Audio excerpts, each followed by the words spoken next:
ونعوذ بالله من شرور أنفسنا ومن سيئات أعمالنا من يهده الله فلا مضل له ومن يضلل فلا هادي له وأشهد أن لا إله إلا الله وحده لا شريك له وأشهد أن سيدنا وسندنا ونبينا وإمامنا ومولانا محمدا عبده ورسوله صلى الله عليه وعلى آله وصحبه وبارك وسلم تسليما كثيرا كثيرا.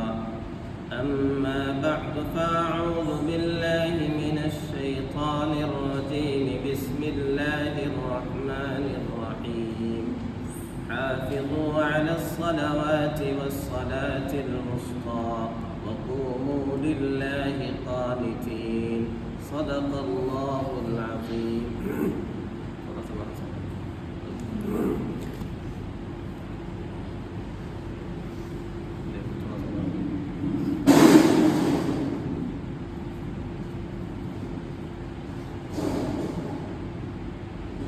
واجب الاحترام بزرگوں اور دوستوں،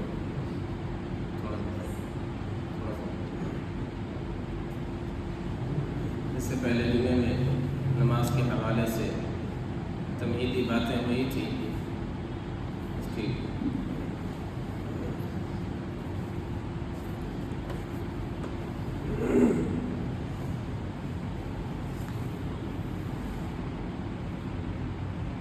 نماز شروع کرنے سے پہلے چند شرائط ہیں جس کے بغیر نماز نہیں ہوتی ہے. اختصار کے ساتھ پھر سے اسے ریپیٹ کرتا ہوں تاکہ وہ چیزیں پھر سے مستقبل ہو جائیں اور یاد ہو جائیں. نماز کے شرائط میں سے اس سے پہلی چیز یہ ہے پاک ہونا، طہارت. طہارت میں جگہ کا پاک ہونا، بدن کا پاک ہونا، کپڑے کا پاک ہونا، یہ ساری چیزیں شرط ہیں، ضروری ہیں. اس کے بغیر نماز نہیں ہوگی.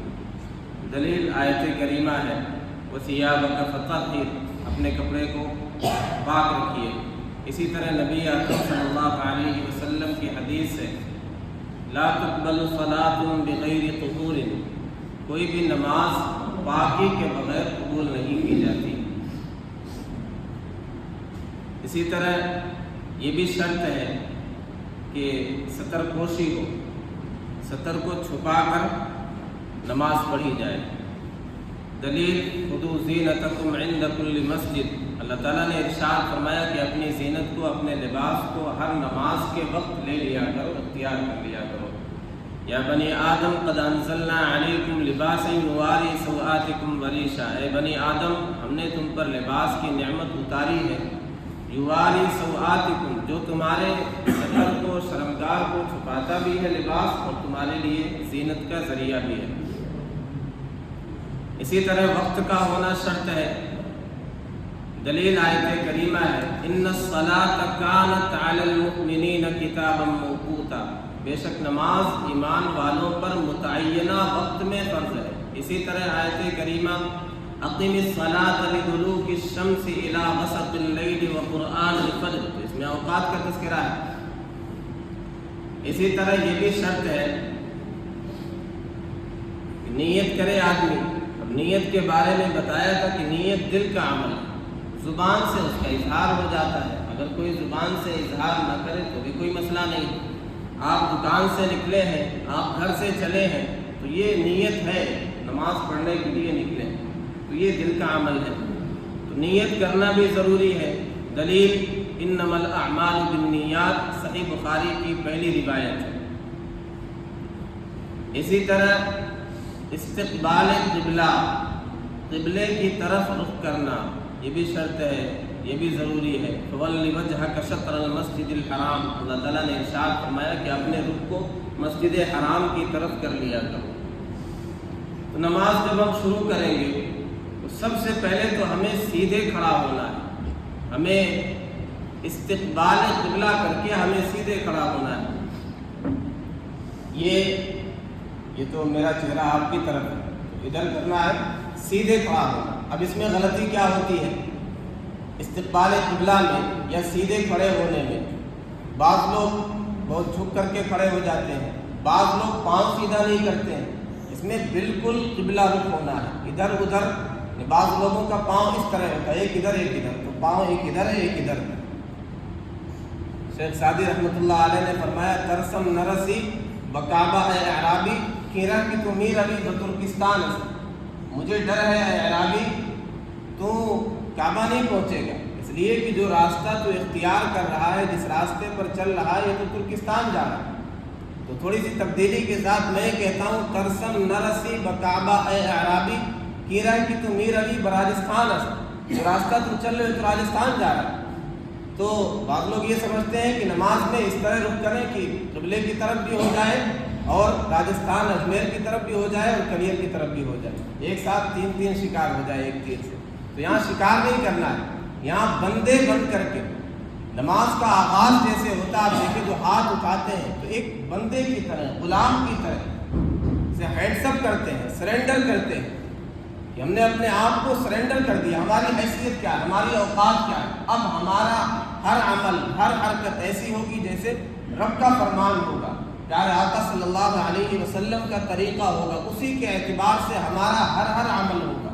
ہم نے جیسے ہی تکبیر تحریمہ کہا ساری چیزیں ہم نے پیچھے ڈالی، سب کچھ پیچھے چھوڑ دیا. اسی لیے تکبیر تحریمہ یہ بھی شرط ہے، رکن ہے، ضروری ہے. حدیث میں آتا تحریمها تکبیر، اس کی تحریمہ تکبیر ہے، اللہ اکبر کہنا. یعنی اب ساری چیزیں حرام ہوگی، جو بہت سی چیزیں پیچھے ہمارے لیے نماز سے پہلے حلال تھی، ہم کھا سکتے تھے، پی سکتے تھے، بات کر سکتے تھے، قبلے سے ادھر ادھر مڑ سکتے تھے، وہ ساری چیزیں اب حرام ہوگی جیسے ہم نے تکبیر تحریمہ. تو سب سے پہلی چیز ہمیں سیدھا کھڑا ہونا، ہمارے پاؤں بھی سیدھے ہوں، ہمارا جسم بھی، یعنی پورے طور پہ قبلہ رخ ہونا ہے، استقبال قبلہ کرنا ہے، ادھر ادھر پاؤں نہیں ہونا چاہیے. اب پاؤں کے درمیان فقہا یہ کہتے ہیں کہ کم سے کم 4 یا 6 انگل کا فاصلہ ہونا چاہیے. کیوں؟ حدیث میں اس بارے میں کوئی صراحت نہیں. فقہا کہتے ہیں لِأَنَّهُ أَقْرَبُ إِلَى الْخُشُوعِ، اس لیے کہ یہ خشوع کی حالت کے زیادہ قریب ہے. تو یہ 4 انگل یا 6 انگل کا جو فاصلہ رکھتے ہیں کھڑے ہونے میں، یہ اس لیے کہ یہ خشوع کے زیادہ قریب ہے. آدمی باادب لگتا ہے اور ذرا زیادہ پاؤں پھیلا دیے تو بے ڈھنگا سا لگتا ہے، بے سلیقہ لگتا ہے. یہ ادب نہیں ہے. بہت ملا لیا تو آدمی ٹھیک سے بیلنس بنا کے کھڑا نہیں ہو پائے گا، وہ گر سکتا ہے. تو نارمل حالت میں جیسے آدمی رہتا ہے اسی نارمل حالت میں آدمی کھڑا ہو جائے. اب کیا کرنا ہے؟ سیدھے کھڑے ہو گئے، استقبال قبلہ کر لیا. اب آگے تکبیر تحریمہ. تکبیر تحریمہ میں 2-3 روایتیں. پہلی روایت ہے مالک ابن الحویرث رضی اللہ تعالی عنہ، ان کی روایت ہے مسلم شریف میں. یہ فرماتے ہیں کان رسول اللہ صلی اللہ علیہ وسلم اذا کبر رفع یدیہ حتی یحاذی بہما اذنیہ. نبی اکرم صلی اللہ علیہ وسلم جب تکبیر کہتے تھے اپنے ہاتھوں کو اٹھاتے یہاں تک کہ وہ کانوں کے مقابل ہو جائے. تو ہاتھ کہاں تک اٹھاتے تھے؟ حتی یحاذی بہما اذنیہ، یہاں تک کہ دونوں کانوں کے بالمقابل ہو جائے. اسی مسلم کی اگلی روایت میں ہے دوسری سند کے ساتھ، یہی راوی ہے مالک ابن الحویرث رضی اللہ تعالیٰ عنہ. اس میں ہے حتی یحاذی بہما فروع اذنیہ، فروع کہتے اوپر والے کنارے. تو یہ دونوں ہاتھ آپ اٹھاتے تھے یہاں تک کہ کانوں کے اوپری حصے کے بالمقابل ہو جاتے تھے. ایک روایت میں ہے کہ ابہام شحمت اذنیہ، کانوں کی لو کے بالمقابل ہو جاتے تھے، برابر ہو جاتے تھے. ایک روایت صحیح بخاری کی ہے، سیدنا ابن عمر، حضرت عمر رضی اللہ تعالیٰ عنہ کے بیٹے عبداللہ بن عمر، یہ فرماتے ہیں کہ نبی اکرم صلی اللہ علیہ وسلم جب ہاتھ اٹھاتے تھے تکبیر تحریمہ کے موقع پر یرفع یدیہ حذو منکبیہ، اپنے مونڈھوں کے بالمقابل، یہ شانوں کے بالمقابل. تو اب مختلف روایتیں ہوں گی. ایک روایت میں سینے کا تذکرہ ملتا ہے. اب احناف یہ کہتے ہیں، بلکہ امام شافعی رحمۃ اللہ علیہ نے فرمایا کہ ہمیں ساری حدیثوں پر عمل کرنا ہے. ساری حدیثیں صحیح ہیں، کسی کو چھوڑنا نہیں ہے.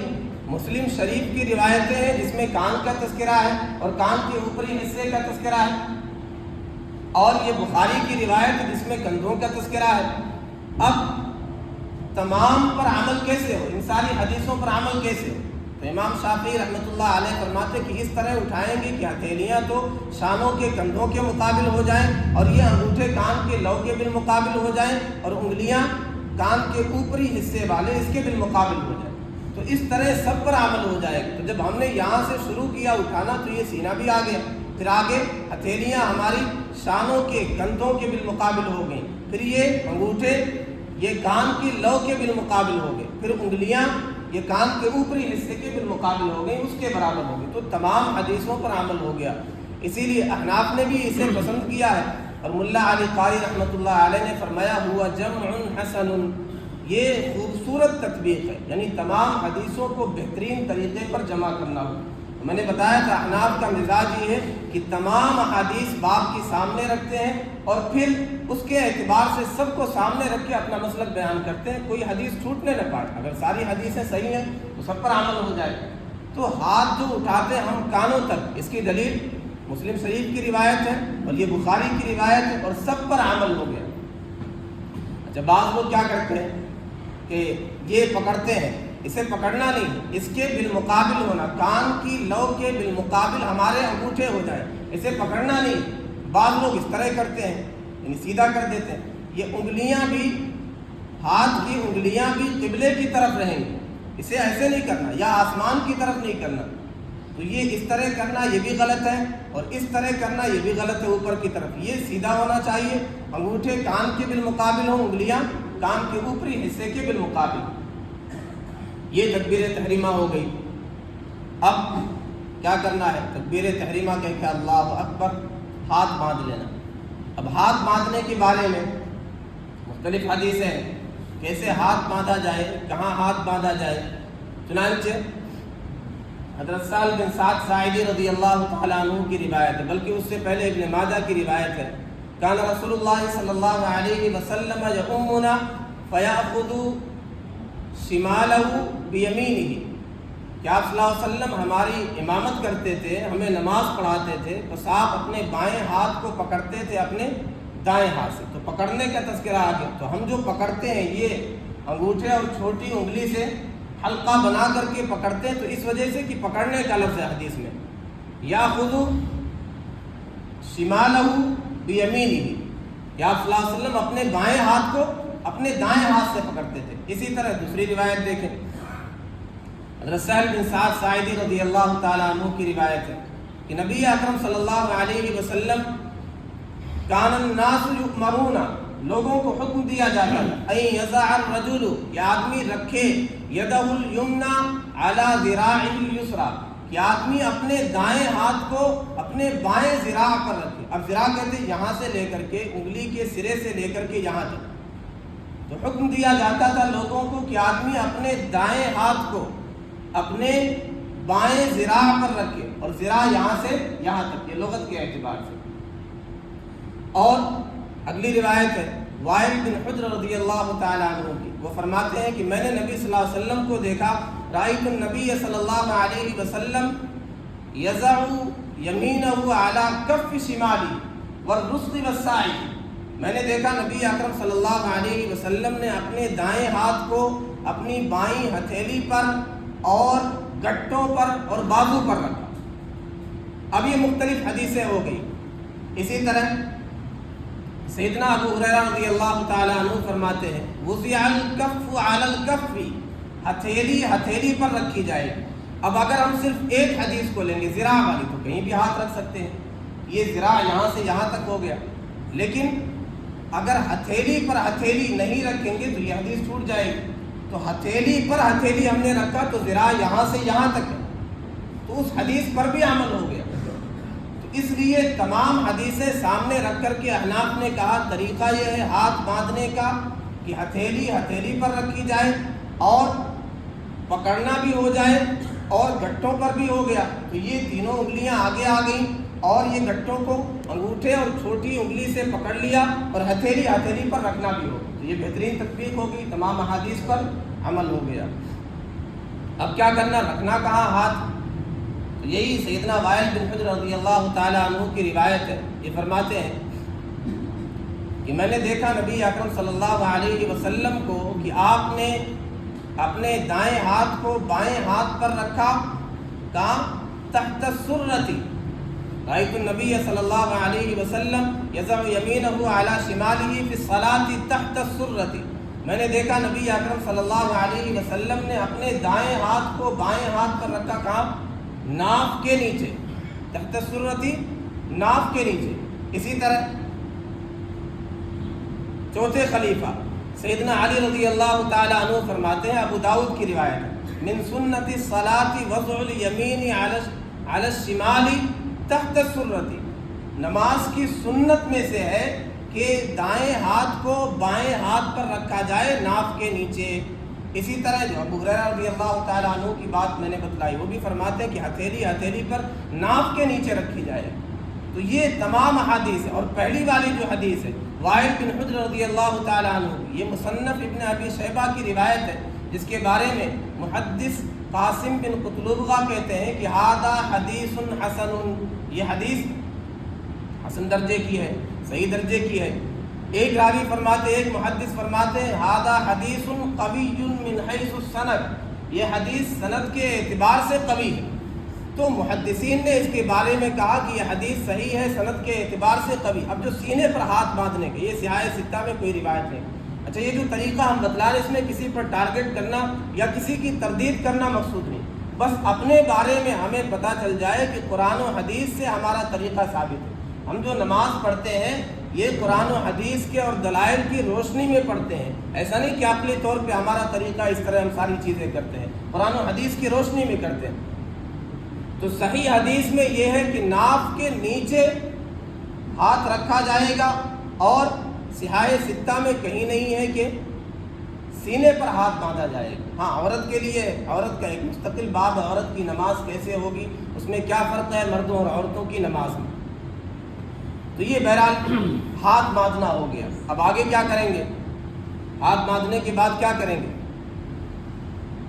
وَسَبِّحْ بِحَمْدِ رَبِّكَ حِينَ تَقُومُ، اللہ تعالیٰ نے ارشاد فرمایا جب تم کھڑے ہو جاؤ تو اپنے رب کی تسبیح و تحمید کرو۔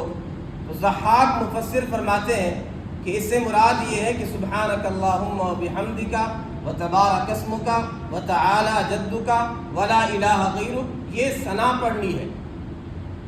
تو تکبیر تحریمہ ہو گئی، ہاتھ ہم نے باندھ لیا، ناف کے نیچے باندھ لیا، اب ثنا پڑھنی، سبحانک اللہم، اے اللہ آپ کی ذات پاک ہے، وبحمدک آپ کی تعریف ہے، وتبارک اسمک آپ کا نام بابرکت ہے، وتعالی جدک آپ کی شان بلند و بالا ہے، ولا الہ غیرک آپ کے سوا کوئی معبود نہیں۔ اس کے بارے میں اور بھی روایت ہے، بخاری کی بھی روایت ہے کہ نبی اکرم صلی اللہ علیہ وسلم نے رات کو نماز پڑھائی، جب رات کو آپ نماز پڑھتے تو آپ ثنا پڑھتے، آپ اس طرح شروع کرتے، سبحانک اللہم وبحمدک وتبارک اسمک وتعالی جدک ولا الہ غیرک۔ تو یہ ثنا ہوگی۔ اب اس کے بعد امام اور منفرد یہ کیا کریں گے آگے، کیونکہ انہیں قرأت کرنی ہے تو تعوذ اور تسمیہ پڑھیں گے، اعوذ باللہ اور بسم اللہ۔ اب یہ بھی حدیث سے ثابت ہے، اور یہ آہستہ پڑھا جائے گا۔ اس کی دلیل اربع یخفیہن الامام، چار چیزیں جنہیں امام آہستہ پڑھے گا، التعوذ یعنی اعوذ باللہ من الشیطان الرجیم، اسے کہتے ہیں تعوذ، وبسم اللہ الرحمن الرحیم، اور وآمین، آمین بھی آہستہ سے کہی جائے گی، وَاللہم ربنا لک الحمد، یہ جو رکوع سے اٹھتے ہیں تو پڑھتے ہیں اللہم ربنا ولک الحمد۔ اس کے مختلف الفاظ ہیں، بعض روایتوں میں ربنا ولک الحمد، بعض میں ربنا لک الحمد، بعض میں اللہم ربنا ولک الحمد، تو تینوں طرح سے پڑھ سکتے ہیں۔ تو پتہ ہی چلا کہ اعوذ باللہ اور بسم اللہ پڑھا جائے گا، امام پڑھے گا، اور منفرد جو تنہا اپنی نماز پڑھ رہا ہے یہ دونوں پڑھیں گے، مقتدی کے لیے نہیں، کیونکہ اسے آگے قرأت نہیں کرنی امام کے پیچھے۔ تو یہ پڑھیں گے اعوذ باللہ اور بسم اللہ، اور آہستہ سے پڑھیں گے۔ اب آگے قرأت کرنا ہے، امام کو قرأت کرنا ہے، اور آدمی اگر منفرد ہے تنہا نماز پڑھ رہا تو اسے بھی قرأت کرنا ہے۔ اب ایک طریقہ تو یہ کہ یعلمون تعلمون کی طرح کہ آدمی بس شروع ہو گیا سبحانک اللہم وبحمدک وتبارک اسمک، ایک ہی سانس میں ثنا بھی پڑھ لیا اور سورہ فاتحہ بھی پڑھ لیا۔ اور ایک طریقہ یہ ہے سکون کے ساتھ کہ پتہ چلے رب کے دربار میں کھڑا ہے آدمی، اللہ کا کلام پڑھ رہا ہے، اپنے رب سے بات کر رہا تو سکون سے ٹھہر کر ایک ایک آیت پڑھے اور ایک ایک آیت پر رکے. الحمدللہ رب العالمین الرحمن الرحیم. تو حدیث میں آتا ہے کہ جب بندہ سورہ فاتحہ پڑھتا ہے تو اللہ تعالیٰ کی طرف سے جواب ملتا ہے. جب بندہ کہتا ہے الحمدللہ رب العالمین، اللہ تعالیٰ شانہ فرماتا ہے کہ میرے بندے نے میری حمد کی، حمیدنی عبدی. جب بندہ کہتا ہے الرحمن الرحیم، اللہ تعالیٰ فرماتا ہے، جواب ملتا اثنا علی عبدی، میرے بندے نے میری ثنا بیان کی. اور مالک یوم الدین، اللہ تعالیٰ فرماتا ہے مجدنی عبدی، میرے بندے نے میری بزرگی بیان کی. تو ایک ایک آیت پر ادھر سے جواب ملتا ہے. اس لیے افضل یہ ہے کہ ایک ایک آیت پر آدمی ٹھہر کر کے پڑھے، جلد بازی نہ کرے. اب آئے بڑا اختلافی مسئلہ ہے. امام قرأت کرے گا، مقتدی خاموش رہے گا. کیوں؟ جبکہ یہ کہا جاتا ہے، صحیح بخاری کی روایت ہے، صحیح درجے کی روایت ہے، جس میں یہ لا صلاۃ الا بفاتحۃ الکتاب، کوئی نماز کتاب اللہ کے فاتحے کے بغیر ہے ہی نہیں، سورہ فاتحہ کے بغیر نماز ہوتی ہی نہیں. تو اس حدیث کا جواب کیا ہے یہ بھی ہم جانیں گے، اور ہماری دلیل کیا ہے. ہم جو کہتے ہیں کہ امام کے پیچھے قرأت نہیں کرنی ہے، اس کی دلیل کیا ہے؟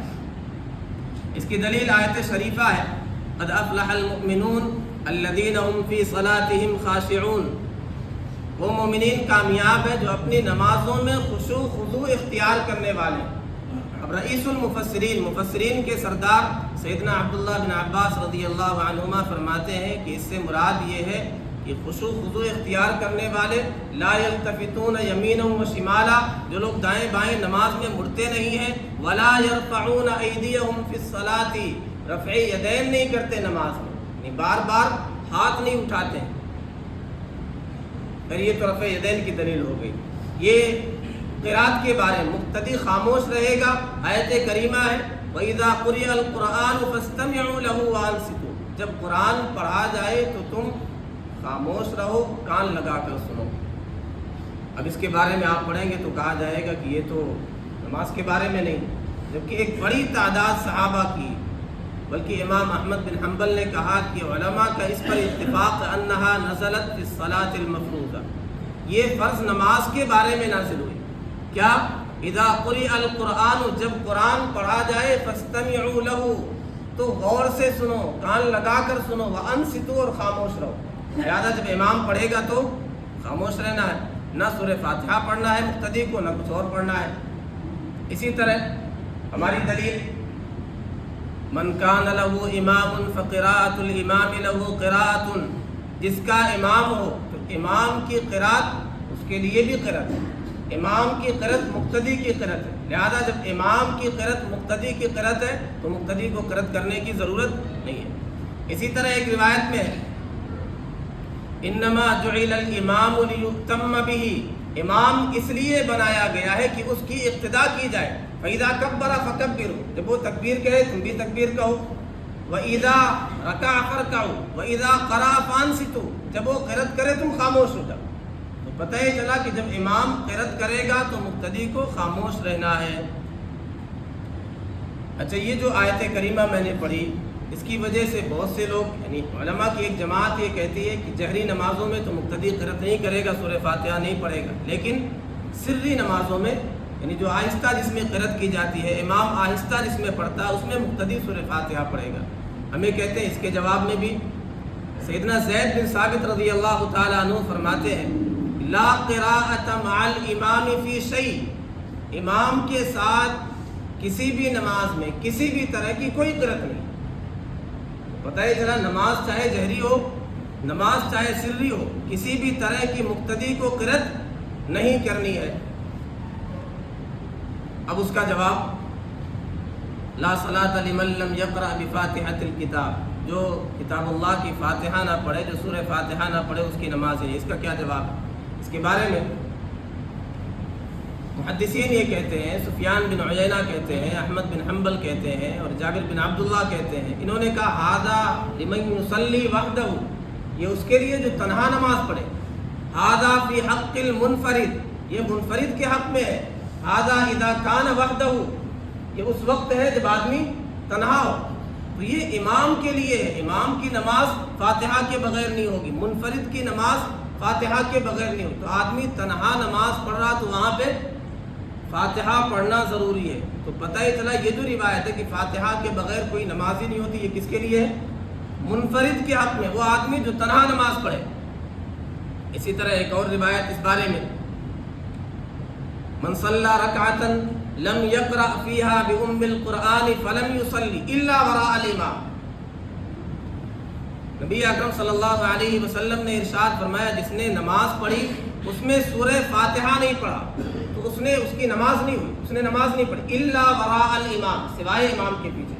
تو پتہ ہی چلا امام کے پیچھے اگر سورہ فاتحہ نہیں پڑھا تو کوئی مسئلہ نہیں، وہاں پہ حکم ہی نہیں ہے. کیوں؟ آیت کے ذریعے سے اور یہ احادیث کے ذریعے سے. سورہ فاتحہ کی بات ہوگی، سورہ فاتحہ پڑھنا ہے، امام کو مقتدی کو خاموش رہنا، آدمی تنہا ہے، سورہ فاتحہ پڑھنا، پھر آگے سورت ملانا. اس کی دلیل کیا ہے؟ کان رسول اللہ صلی اللہ علیہ وسلم یقرأ فی الظہر فی الاولیین بفاتحۃ الکتاب وسورتین. نبی اکرم صلی اللہ علیہ وسلم ظہر کی پہلی 2 رکعتوں میں فاتحہ پڑھتے تھے اور 2 سورتیں ملایا کرتے تھے. تو پتہ ہے چلا سورہ فاتحہ پڑھنا، پھر اس کے بعد سورت کو ملانا. سورہ فاتحہ ہو گئی، اس کے بعد یہ بات آ گئی آمین کہی جاتی ہے، لیکن آمین آہستہ سے ہوتی ہے. چنانچہ روایت ہے کہ راوی فرماتے، صحابی فرماتے، صلی بنا رسول اللہ صلی اللہ علیہ وسلم، نبی اکرم صلی اللہ علیہ وسلم نے ہمیں نماز پڑھائی. فلما قرأ غیر المغضوب علیہم ولا الضالین، جب آپ نے غیر المغضوب علیہم ولا الضالین کہا تو آپ نے آمین کہا. راوی کہتے ہیں اخفا بہ صوتہ، اخفا بہا صوتہ، آپ نے آواز کو ہلکا کیا، آپ نے آہستہ سے آمین کہا. اچھا، نبی اکرم صلی اللہ علیہ وسلم کا معمول یہ تھا کبھی کبھی آہستہ والی چیزیں بھی کبھی آپ بلند آواز سے کہہ دیا کرتے تھے. جیسے سورہ فاتحہ ظہر کی نماز میں، یہ بھی بخاری کی روایت میں ملے گا کہ آپ نے ایک آدھ آیت بلند آواز سے پڑھ دی تاکہ پتہ چلے کہ ہاں آپ قرأت کر رہے ہیں. تو یہاں پہ کوئی نہیں کہتا ہے کہ ظہر کی نماز میں بلند آواز سے قرأت کی جائے. کیوں؟ آپ نے بتلانے کے لیے کہ یہاں بھی قرأت ہو رہی، ایک آدھ آیتیں آپ نے بلند آواز سے پڑھ دی. تو یہ بھی ملے گا کبھی آپ نے بلند آواز سے آمین بھی کہہ دی، لیکن یہ مستقل عمل نہیں تھا، یہ سکھلانے کے لیے تھا، بتلانے کے لیے تھا. تو آمین آہستہ پڑھی جائے گی، جیسا کہ پہلے روایت بھی آ گئی، 4 چیزیں آہستہ کی جائیں گی، اس میں سے آمین بھی. اور یہ روایت بھی آمین ہو گئی، سورت ہو گئی. اب کیا کرنا ہے؟ اب رکوع میں جانا ہے. رکوع میں جاتے ہوئے اب رفع یدین کا مسئلہ ہے. رفع یدین کریں گے کہ نہیں کریں گے؟ اس بارے میں صحیح حدیث ہے ابن عمر رضی اللہ تعالیٰ عنہما کی، جو بخاری کی روایت ہے. ان کی روایت میں ہے کہ نبی اکرم صلی اللہ علیہ وسلم رفع یدین کرتے تھے، یعنی تکبیر تحریمہ کے موقع پر بھی ہاتھ اٹھاتے تھے، دونوں ہاتھ. رفع یدین مانے دونوں ہاتھوں کو اٹھانا، اور رکوع میں جاتے ہوئے بھی رفع یدین کرتے تھے. حدیث بالکل صحیح درجے کی ہے، صحیح بخاری کی روایت ہے. لیکن احناف اس پر کیوں عمل نہیں کرتے ہیں؟ وہ یہ کہتے ہیں اس میں اضطراب ہے. حدیث کی سند ٹھیک ہے، لیکن یہ جو مروی ہے مختلف طریقوں سے مروی ہے اور مختلف باتیں ہیں مختلف احادیث میں. تو ایک روایت میں ملے گا کہ آپ صلی اللہ علیہ وسلم نے، یعنی یہی راوی سیدنا عبداللہ بن عمر رضی اللہ تعالیٰ عنہ، ایک جگہ ملے گا کہ آپ نے ایک ہی مرتبہ رفع یدین کیا تکبیر تحریمہ کے موقع پر. ایک روایت میں ملے گا ایک کتاب میں کہ 2 مرتبہ آپ نے رفع یدین کیا، یعنی تکبیر تحریمہ کے موقع پر اور رکوع میں جاتے ہوئے. ایک روایت میں ملے گا کہ آپ نے 3 مرتبہ رفع یدین کیا، سجدے میں جاتے ہوئے کیا. ایک روایت میں ملے گا کانا یرفع یدیہ فی کل خفض و رفع، ہر اٹھنے اور جھکنے کے موقع پر آپ رفع یدین کرتے تھے.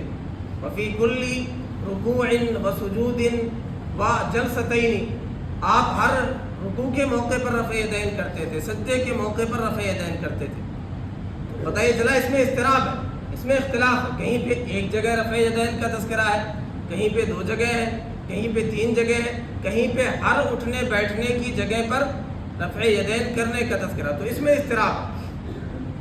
اسی طرح یہ جو روایت ہے یہ فعلی ہے، نبی اکرم صلی اللہ علیہ وسلم کا عمل بتلاتے ہیں کہ پیارے آقا صلی اللہ علیہ وسلم نے ایسا کیا. اور فعلی حدیث سے دوام ثابت نہیں ہوتا کہ نبی اکرم صلی اللہ علیہ وسلم ہمیشہ ایسا کرتے ہو کہ ہمیشہ آپ رفع یدین کرتے ہو. ہماری دلیل کیا ہے؟ مسلم شریف کی روایت ہے، سیدنا جابر بن عبداللہ رضی اللہ تعالیٰ عنہ، جابر بن سمرہ ہے، فرماتے ہیں راوی کہ خرج علینا رسول اللہ صلی اللہ علیہ وسلم، نبی اکرم صلی اللہ علیہ وسلم ہمارے درمیان تشریف لائے. آپ نے فرمایا مالی اراکم رافعی ایدیکم، مجھے کیا ہوا کہ میں دیکھ رہا ہوں تم اپنے ہاتھوں کو اٹھا رہے ہو. کانہا اذناب خیل شمس، گویا کہ یہ شریر گھوڑوں کی دم ہے. جیسے شریر گھوڑے بار بار دم ہلاتے ہیں تو اس طرح تم اپنے ہاتھوں کو بار بار اٹھا رہے ہو. اسکنوا فی الصلاۃ، نماز میں سکون اختیار کرو. اور میں نے آیت کی تفسیر میں بتلایا الذین هم فی صلاتهم خاشعون، جو اپنی نمازوں میں خشوع و خضوع اختیار کرتے ہیں. رئیس المفسرین عبداللہ بن عباس رضی اللہ عنہما کہتے ہیں اس سے مراد کیا ہے؟ لا يرفعون ایدیہم فی الصلاۃ، اپنے ہاتھوں کو نماز میں اٹھاتے نہیں، رفع یدین نہیں کرتے.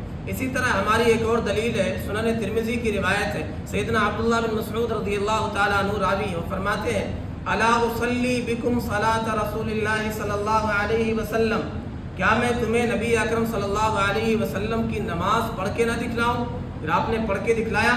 فلم یرفع یدیہ الا فی اول مرۃ، انہوں نے صرف پہلی مرتبہ اپنے ہاتھوں کو اٹھایا، رفع یدین کیا، اس کے بعد انہوں نے رفع یدین نہیں کیا. یہ حدیث ترمذی کی ہے جس کے بارے میں حسنہ الترمذی وصححہ ابن حزم، امام ترمذی نے اسے کہا کہ یہ حسن ہے اور ابن حزم نے کہا کہ یہ صحیح درجے کی روایت ہے. تو یہ وہ روایتیں ہیں، وہ احادیث ہیں جس کی بنیاد پر ہم کہتے ہیں کہ صرف پہلی مرتبہ رفع یدین ہوگا. ورنہ اگر رفع یدین کو لیا جائے تو پھر بہت سی جگہوں پر ہوگا جو کوئی نہیں کرتا، یعنی سجدے کے موقع پر بھی، ہر اٹھنے اور جھکنے کے موقع پر بھی، تو اس پر کوئی عمل نہیں کرتا. پھر کیا کرنا؟ اب رکوع میں جانا ہے. رکوع میں یا ایھا الذین آمنوا ارکعوا واسجدوا، آیت شریفہ ہے کہ ایمان والو رکوع کرو. اور نبی اکرم صلی اللہ علیہ وسلم نے ارشاد فرمایا جب یہ آیت نازل ہوئی فسبح باسم ربک العظیم، آپ نے کہا اجعلوها فی رکوعکم، اسے اپنے رکوع میں کر لو. تو رکوع میں جو ہم تسبیح پڑھتے ہیں سبحان ربی العظیم، اس کا یہ طریقہ ہے، یہ یہاں سے دلیل ہے. تو رکوع کرنا، رکوع میں سیدھے جانا ہے. پھر سے پورا طریقہ جہاں تک ہوا رکوع تک دیکھ لیں. ہاتھ اٹھانے کا طریقہ یہ کہ سیدھے اٹھائیں گے، یعنی اس میں تینوں حدیثوں پر عمل ہو جائے گا.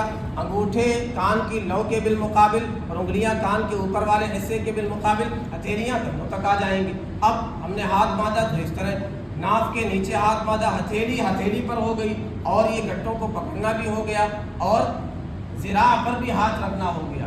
اب قرأت ہوگی، یعنی سورہ ثنا ہے، سورہ فاتحہ ہے، سورت ہے. پھر رکوع کرنا، رکوع کرنے کا طریقہ کیا ہے؟ سیدھے رکوع میں جانا. اب یہ سیدھا کرنا ہے. اس میں نبی اکرم صلی اللہ علیہ وسلم کے بارے میں آتا کانہ قابض علیہما، گویا کہ آپ اپنے گھٹنوں کو پکڑتے تھے. جب دو چیزیں ہیں جہاں پہ ہاتھ رکوع میں بالکل انگلیاں یعنی کھول کر کے کشادہ رکھی جائیں، کشادہ کر کے پکڑا جائے، اور سجدے میں انگلیاں ملا کر کے رکھی جائیں.